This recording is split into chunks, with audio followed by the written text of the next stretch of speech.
नमस्कार प्यारे बच्चों, आई ट्यूशन में आपका हार्दिक स्वागत है। तो आज हम लोग क्लास 10th का एक और पर में रूट 2 को अपरिमेशित करना सीखेंगे।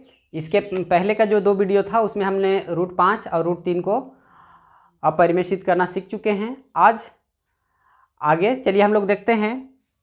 तो देखिए, आप देख पा रहे हैं प्रमेय क्या है, रूट 2 को अपरिमेशित करना है। ठीक है, तो चलिए, ये भी काफ़ी सिंपल है, सेम के सेम, कोई फ़र्क नहीं है प्यारे बच्चों। जैसे उसमें हम लोग किए थे वही काम यहाँ भी करने वाले हैं। तो आई होप आपको 2 पर में अगर समझ में आ गया होगा तो इसको आप इजीली कर पाएंगे। लेकिन जिस बच्चे से नहीं हो पा रहा, सब अंगुली पाँचों तो बराबर नहीं होता है, किसी से हो रहा होगा किसी से नहीं हो रहा होगा, तो इसीलिए मैं किसी को छोड़ नहीं रहा हूँ। जो भी मुझे लगता है कि आने वाला है, अब देखिए रूट 3, रूट 2 और रूट 5, इनमें से कोई भी प्रमेय को पूछ सकता है। अब एक को आप करके जाएंगे, दूसरा अगर नहीं कर पाएंगे तो जाहिर सी बात है आपका 3 नंबर छूटेगा। इसीलिए आप इसको भी देख लें। तो देखिए क्या है, सिद्ध करें रूट 2 एक अपरिमेय संख्या है। हम लोग इसके जस्ट अपोजिट मानेंगे, माना रूट 2 एक परिमेय संख्या है। और प्यारे बच्चों, अगर ये परिमेय संख्या है तो इसको हम a/b के रूप में लिख सकते हैं। इसीलिए रूट 2 बराबर क्या हो जाएगा, a/b। अब a और b क्या है, तो लिखेंगे जहां a और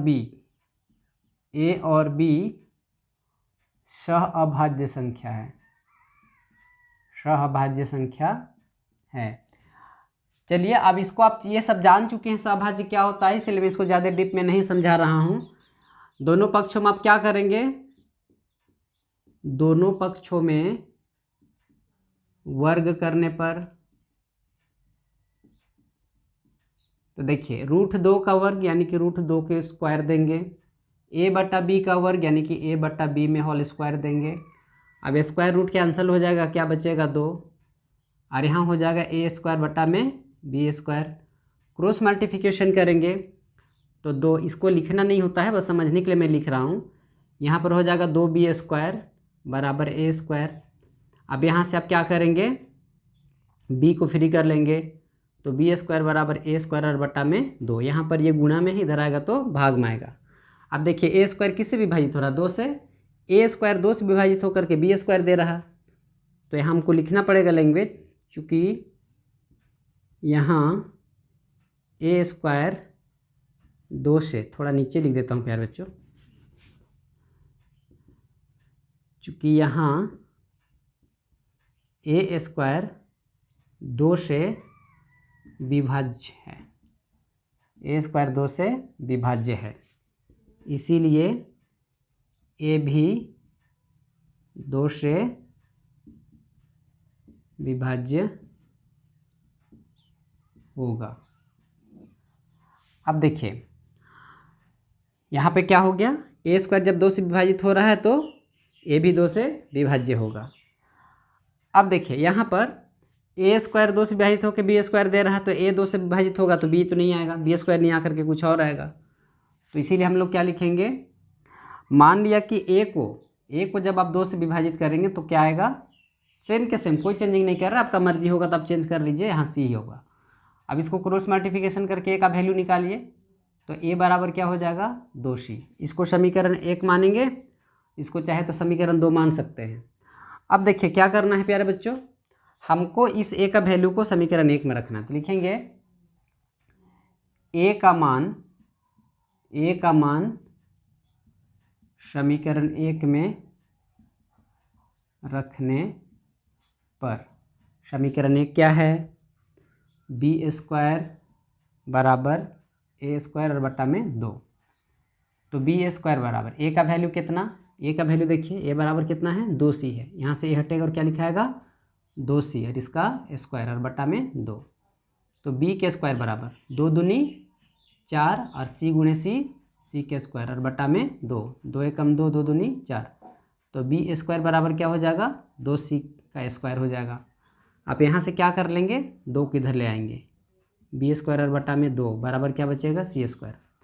आप यहाँ पर आप गौर कर पा रहे हैं क्या हो रहा है, b² 2 से विभाजित हो रहा और क्या आ रहा, c² आ रहा।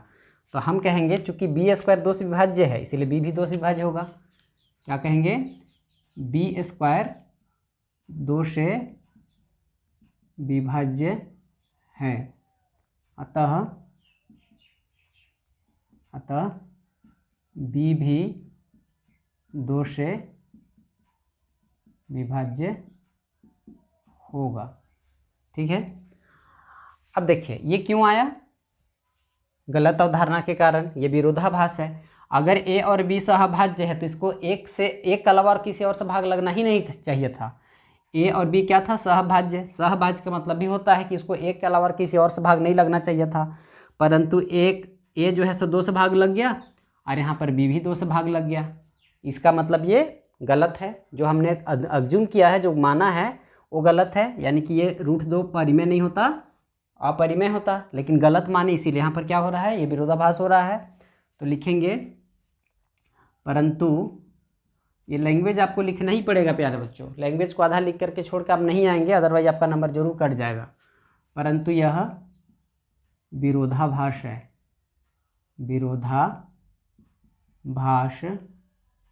है, यह गलत अवधारणा